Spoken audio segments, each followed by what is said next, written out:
So there's March of the Penguins. So you always see like penguins huddling together against. I mean, sorry if I see just metaphors and everything, but them huddling together against the harshness of the conditions around them. That's very kind of that's like a metaphor for life, like finding this connection.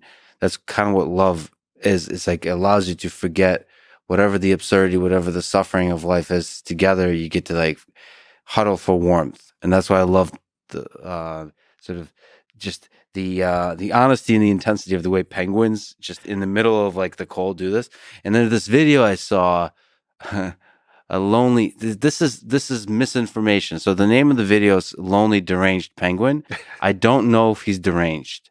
So if you play it, so he left his pack, and there's a nice like voiceover. I know you don't need to play it, but he for some reason left the pack and journeyed out into the mountains.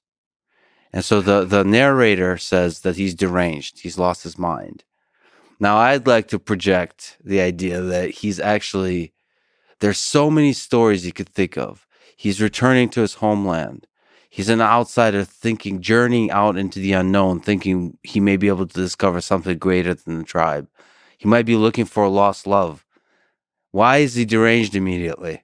Why has he lost his mind? Anyway, but people should look up this video because to me, I might be the only one who romanticizes this.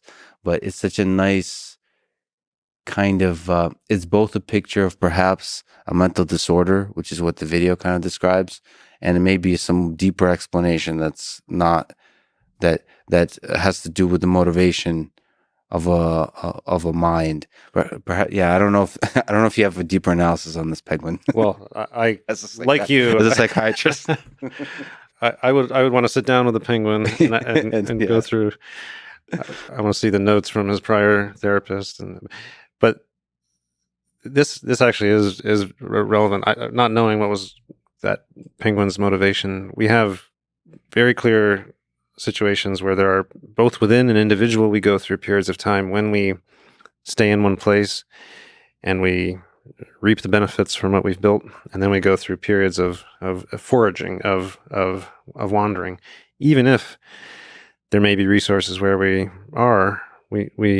have periods of time in our lives where we wander, where we go in an exploratory mode, and different people express that trait in different ways. This is not a human-specific trait. If you go down to the tiny little nematode worm, C. elegans, with 302 nervous system cells, they go through these phases of foraging and rest, and different individuals have different propensity to forage or to rest and stay in one place. At the level of the species, that's really good, that there's that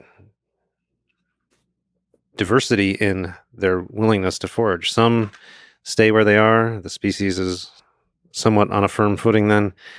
But some carry a burden, a risk for themselves, but it's good for the species that they are explorers and they will venture out. The migration patterns that different species blunder into and that turn out to be really good, they weren't logically derived.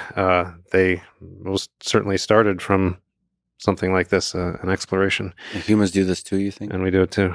In fact, it's something we do extremely well.